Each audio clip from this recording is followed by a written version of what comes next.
Hey guys, what is up? Welcome back to the channel. It's another episode here on CUSTOMCARBROS, and in this episode, I'm going to show you guys how to build a 3D printer. Not quite like this one, but pretty much the same thing. But let's go ahead and start off by explaining what a 3D printer is. Alright guys, so how does a 3D printer work? Now this is a FDM 3D printer, so it uses tons of little layers and a roll of plastic to create three-dimensional objects.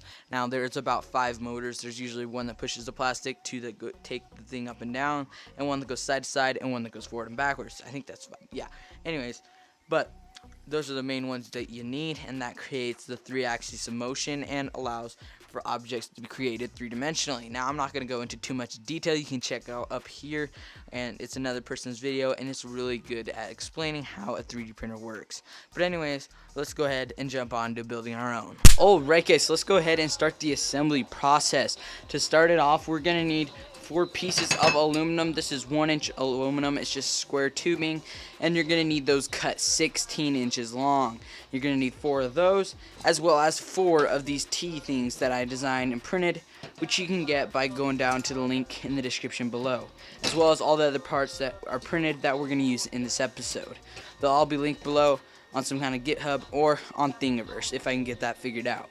But anyways, let's go ahead and start the assembly process. To start off, we're just basically going to take 2 of these and just get these in a good bit of the way.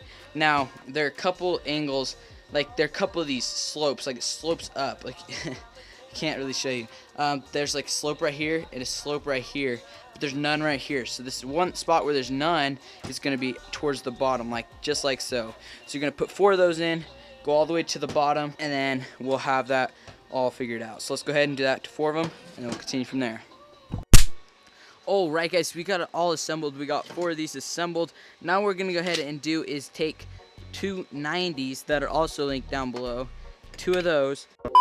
Alright guys, so I messed up right there. We're actually not using those brackets. I remembered I designed some different parts that are printing right now, and those are going to actually help connect everything. Now, what we could go ahead and do is actually connect them all and make a big square, which is what we're going to probably do, but I'm not sure. But I think I'm going to go ahead and cut some actual L metal. You either take them off my other printer or start cutting some to do the bottom, because the bottom's actually going to be L metal, and then the top, like the actual big ridges, are going to be made out of this sturdy square metal. The only reason for that being is because aluminum is really expensive right now for some reason, about as twice as much as when I built the original printer. So anyways, let's go ahead, cut some more parts, and start assembling this thing. Alright guys, let's go ahead now and take these 4 pieces that we just took off and mount them here and create the bottom section of the printer. Alright guys, now that we got that all assembled, it's looking great and it's pretty sturdy. There's still quite a little bit of play. So anyways, but that'll be fixed up once we fix up the top up here. But right now we're waiting for the little brackets that are printing for each one of these corners. And once those finish printing, we'll go right ahead and we'll mount those on as well. So let's go ahead and wait for those to get done. Alright guys, so we went ahead and these 2 finished printing, so we're going to go ahead and pop them off the build surface and actually mount them on up here. Maybe even put the bars in real quick. The other 2 are still printing. They'll be done in about an hour. So anyways, let's go ahead and assemble this, and then we'll continue from there. Alright guys, so while we were trying to mount this, it turns out the motor decided to break off, so we're going to have to redesign that. But we can still reuse this part. If we look at it, it's pretty much the same now as this part, so we can go ahead and put it on the opposite side, and it should work like that. Then we'll have to just reprint the ends, but anyways, that'll be fine by me. So let's go ahead and continue. Alright, so I figured out how we're going to go ahead and mount the motors. So this is one of the bars that are actually going to go across, and it'll kind of just go right there through that hole, and it'll be level of course. But what I'm thinking is, if I was to design something that would allow for the motor to mount onto the 2 bars right there, I think that'd be really strong and really just a nice piece. So that way it'd be stronger because I could print it where the layers are facing up this way so it wouldn't break. So I think that would work, so let's go ahead and design it.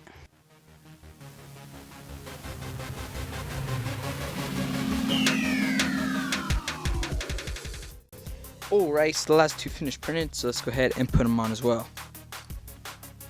Alright guys, so now we went ahead and printed and designed these parts right here. These are just 2 y-axis like carriages. They'll help mount the x-axis as well. And if you don't know the axes of travel, there's the x, the y, and the z. And those are all 4. This one's going to be an XY at the top and then a Z up and down on the bed. Now if you don't know what all that means, it's just fine. But anyways, we're going to go ahead and pop these off And once we get them off, now that we got them off, we're going to go ahead and put a bearing in each one of these, press 2 of them or just one. I'm probably going to do 2 on each top one because I got plenty of these bearings. Now if you don't know what bearing it is, they're just these 8mm slider bearings. Let's see if we can get it to focus. But anyways, these will be linked down in the description below. You can get like 12 of them for like 10 bucks. At least I think so. But maybe it'll be different. But anyways, we're going to go ahead and press like 4 to each one of these. There's 2 of these, they're mirrored. So let's go ahead and continue from there. Alright guys, so we're going to go ahead and we're going to cut a bar that's going to go from here to here. It's going to go past on each side, and it's going to be around 24 inches long. Now I think I'm going to go ahead and cut it 24 inches long, which is probably what you should do as well, because we can always take some off in the future, but we don't want to have to add some more, which you can't really do. Now I'm just using steel rod. This is 5/16. It's actually 8mm, almost exact, and it will work really good. I think it's just regular steel. It's not hardened. I'm just going to use it, and eventually I'll probably replace it with some hardened steel. But let's go ahead and cut 2 of those to 24 inches. Go ahead and cut yourselves 4 of these 24 inches long. I kind of messed up, but anyways, 4 of them. Go ahead and cut those. You'll be good to go. Now basically you can get these 4-foot sticks of 5/16 at Ace Hardware, and they work really good. They don't have to be hardened steel. I've heard a lot of people say that they're better that way, but either way I'm just going to use these ones. Go ahead and cut them in half and use them up. So let's go ahead and jump right in. Alright, so we went ahead and got all 4 of those cut. Now we're going to go ahead, jump on over here, and remove this X-axis, which is the side-to-side motion that this nozzle has. We're going to keep that same nozzle as well as the X-axis rods, and we're going to go ahead and remove that whole assembly. So let's go ahead and continue. Alright guys, now we got this all we got this off of the old 3D printer. We're gonna go ahead and knock off these old ends with these motor mounts right here and here, and then we're gonna go ahead and slide these ones on in their place. We have 2 of these. We just press the bearings into. Well, actually this is the failed attempt, but basically same idea, and we'll put those in. This side facing out, that side with these 2 towers, and the other side is just flat. That'll be facing outwards, and this one will be facing inwards. So let's go ahead and jump right in.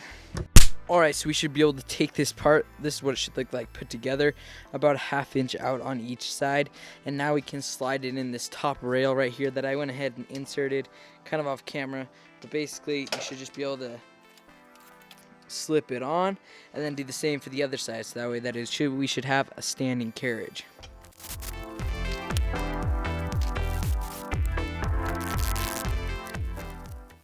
Alright guys, as you can see right here, we went ahead and it looks like we accidentally broke that right there. So we're going to go ahead and cut this thing up and slide it off and replace it with a different one. One of the old fails, but this one's really broken, so we're going to replace it with one of the stronger ones. So let's go ahead and just continue from there. Alright, so this end right here really shattered when we were trying to take it off. So we're going to go ahead and actually redesign 2 of these, and we're going to make them a lot stronger, beefing them up a lot. So let's go ahead and do that. Alright guys, so we went ahead and printed a couple new parts. These ones are really beefy, so they should last no matter what, at least I hope. And then we got this other one right here that doesn't have the motor mount.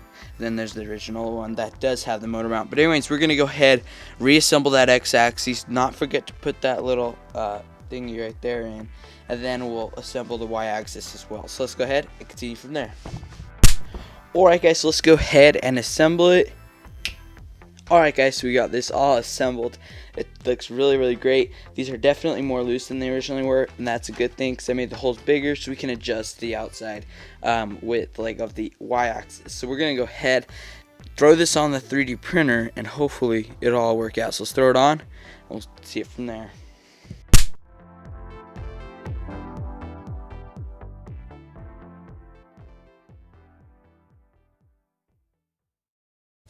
Alright guys, so we went ahead and printed the Y motor mounts, and these are going to slip on just like this right here onto the bars, and then the motor will bolt right on. Now make sure that this part is facing inwards, like so. This would be the inside right here, and this goes to the outside, the flat side does.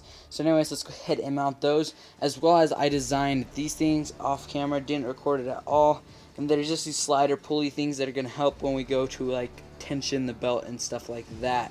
So anyways, let's go ahead, throw all these things on, and we'll continue from there.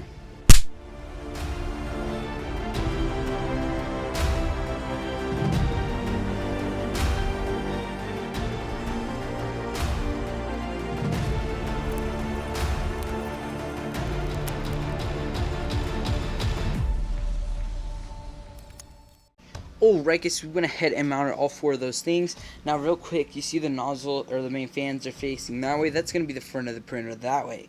So if we look at it, these motors are at the back, which is exactly what we want. Now what we're going to do next is actually go ahead and take a couple stepper motors and put them in there. We'll just do 2 because that's how many there are for the y-axis. There's 2 for the y-axis, 2 for the z-axis, and 1 for the x-axis. So we can go ahead, put the 2 in the y and the 1 in the x. So then we'll go ahead and we'll continue from there. So let's go ahead, get that done.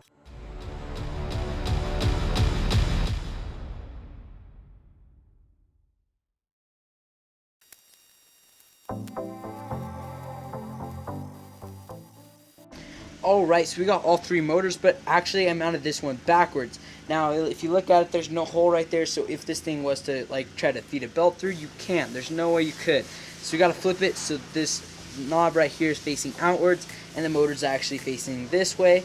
That'll help as well because we're gonna put the end stop, I think, on this corner, so this will help bump the end stop. But anyways, let's go ahead and remove those screws, flip it over, and screw it on.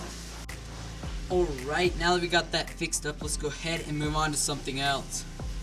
Alright, so now we're going to go ahead and move on to end stops, which are these little switches right here. And this allows it to know when to auto home and where to move to. Now, I'm going to go ahead and I'm going to use 3 of these, 1 per axis. And we're going to go ahead and just glue it right here, roughly right there. Or you could screw it, but I'm just going to glue it because it doesn't have to be very strong. It just has to read the proper place. So anyways, let's go ahead and glue that there and we'll continue from there. Alright guys, I forgot to mention, make sure you mount 2 bearings up here on the top and 1 at the bottom, so a total of 3 bearings on these x-axes. This will actually hold the carriage, which will hold an E3D V6 hot end, which I've already got one of those, but make sure you go check the link down in the description below because that's where you can find the link to it. It's on Amazon. It's about 10 bucks, the one I got at least, and I think it'll work fine. But let's go ahead and jump into Fusion 360, design a part right here to hold the E3D V6 hot end, as well as the belts and everything else. So let's go ahead and jump right in. Alright guys, so that's going to be a wrap for part 1. We got this carriage basically ready for moving, except for the belt on that side, which we'll do in the next episode. This belt was offside. But anyways, in the next episode, we will be printing more parts and getting the z-axis moving, as well as the y-axis and the x-axis. Now the y carriage is still printing, and that'll be in the next episode as well. But anyways, if you like this video, be sure to drop a like as well as a sub. Make sure that you check the links down below because I'll have links to the Thingiverse page, which will have all the parts that you need. But that'll be a wrap for today's video. See you guys in the next one.